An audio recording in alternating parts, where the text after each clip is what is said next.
ମୁଁ ସୋନାଲି ସାହୁ ଏଇ କିଛି ଦିନ ତଳେ ବାହା ହୋଇଛି। ମୋ ଦୁଧ ସାଇଜ 36 ଓ ବହୁତ ସୁନ୍ଦରୀ। ସେଥିପାଇଁ ମତେ ସରକାରୀ ଚାକିରି ବର ମିଳିଗଲା। ସେ ଏଇ ରସୁଲଗଡ଼ ପାଖ କଲେଜରେ ଲେକ୍ଚର ଅଛି। ସେ ସବୁଦିନ ମୋତେ ଦିନକୁ 4 ଥର ଗିଏ। ତାର 8 ଇଞ୍ଚ ବାଣ୍ଡ ମୋ ବିଆରେ ପୁରେଇ ଗିଏ ଆଉ ତାକୁ ଗାଣ୍ଡିରେ ଗେଇବାକୁ ଭଲ ଲାଗେ। ସେଥିପାଇଁ ମୁଁ ସବୁଦିନ ଗାଣ୍ଡି ଭଲ ସେ ସଫା କରେ ଓ ବହୁତ ଗିଆକାଏ। କିନ୍ତୁ ଦିନେ ତାର ଟ୍ରେନି କୋରାପୁଟରେ ପଡ଼ିଗଲା। ସେ 15 ଦିନ ପାଇଁ କୋରାପୁଟ ଟ୍ରେନିଂ ପାଇଁ ଚାଲିଗଲେ। ନୂଆ ନୂଆ ତ ଭିଡିଓ କଲରେ ମୁଁ ତାଙ୍କୁ ମୋ ଡିଆ ଦେଖାଉଥିଲି। ସେ ମୁଟି ମାରୁଥିଲେ ଆଉ ମୁଁ ବିଆରେ ଆଙ୍ଗୁଠି ପୁରେଇ ବିଆରୁ ପାଣି ବାହାର କରିଦେଉଥିଲି। କିନ୍ତୁ ସେ ତା କାମରେ ବହୁତ ବ୍ୟସ୍ତ ହୋଇଗଲେ।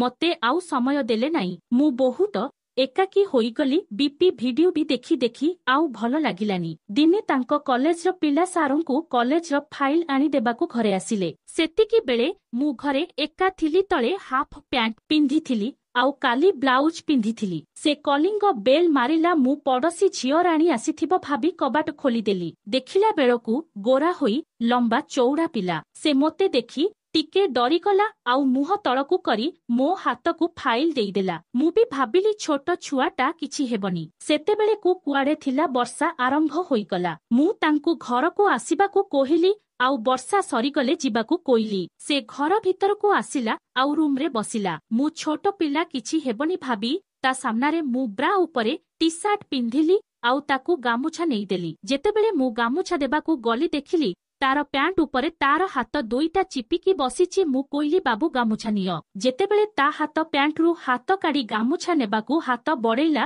ଦେଖିଲି ତା ବାଣ୍ଡ ଟିଙ୍ଗି ଯାଇଛି। ବୋଧେ ମୋ ଜଙ୍ଘ ଆଉ ବ୍ରା ଭିତର ଦେଖି କି ଏମିତି ଅବସ୍ଥା। ସେ ବହୁତ ଲାଜୁଥିଲା। ମୁଁ କହିଲି ହଉ ବାବୁ ମୁଁ ପୋଛି ଦେଉଛି। ତା ମୁହଁକୁ ଗାମୁଛାରେ ପୋଛି ଦେଲି। ସେ ସାଙ୍ଗେ ସାଙ୍ଗେ ଠିଆ ହୋଇଗଲା ଆଉ ମତେ ଜାବୁଡ଼ି ଧରିଲା। ତା ବାଣ୍ଡ ମୋ ହାଫ ପ୍ୟାଣ୍ଟ ଉପରେ ବାଜିଲା। ମୋ ଦେହରେ କରେଣ୍ଟ ମାରିଲା ଭଳି ଲାଗିଲା।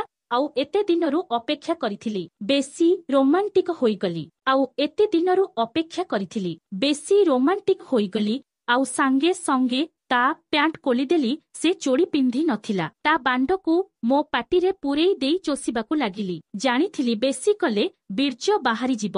ସେଥିପାଇଁ ବେଶୀ ଆଉ ଚୋଷିଲିନି। ସେତିକି ବେଳେ ସେ ମୋ ପ୍ୟାଣ୍ଟ ଖୋଲି ଦେଲା ଆଉ ମୋ ବିଆରେ ତା ବାଣ୍ଡ ପୁରେଇଲା ଆଉ ଗେହିବାକୁ ଲାଗିଲା। ମୁଁ କାଲି ହା ହୋତାଏ। ମୋ ବ୍ରା ଭିତରେ ହାତ ପୁରେଇ ଦୁଧ ମୁଣ୍ଡିକୁ ମୋଡ଼ିବାକୁ ଲାଗିଥାଏ ଓ ଆଉ ଗୋଟେ ହାତରେ ଦୁଧ ଚିପୁଥାଏ। ମୁଁ କାଲି ହା କରି ମଜା ନେଉଥାଏ। ଏତେ ଦିନ ପରେ ଗିଆ ଖାଇବା କି ଶାନ୍ତି ଆଜି ଜାଣିଲି। ହଠାତ୍ ତାର ବୀର୍ଯ୍ୟ ବାହାରିଗଲା। ସେ ମୋ ପେଟ ଉପରେ ଚାଡ଼ିଦେଲା ଆଉ ହାଲିଆ ହୋଇ ମୋ ନଙ୍ଗଲା ଦେହ ଉପରେ ଶୋଇଗଲା ଆଉ ଦୁଧ ଚିପି ଚିପି ପିଇବାକୁ ଲାଗିଲା। କିଛି ସମୟ ପରେ ମୁଁ ତାକୁ ଗାଣ୍ଡିରେ ଗେଇବାକୁ କହିଲି ଆଉ ମୋ 2 ହାତରେ ଗାଣ୍ଡି ଚିରିକି ଧରିଲି। ସେ ତା ବାଣ୍ଡକୁ ହଲେଇ ଶକ୍ତ କଲା ଆଉ ଜୋରସେ ଗେଇବାକୁ ଲାଗିଲା। ତାର ଏତେ ବଡ଼ ବାଣ୍ଡରେ ମୋ ଗାଣ୍ଡି ପାଟି ଗଲା ପରି ଲାଗୁଥିଲା। ହା।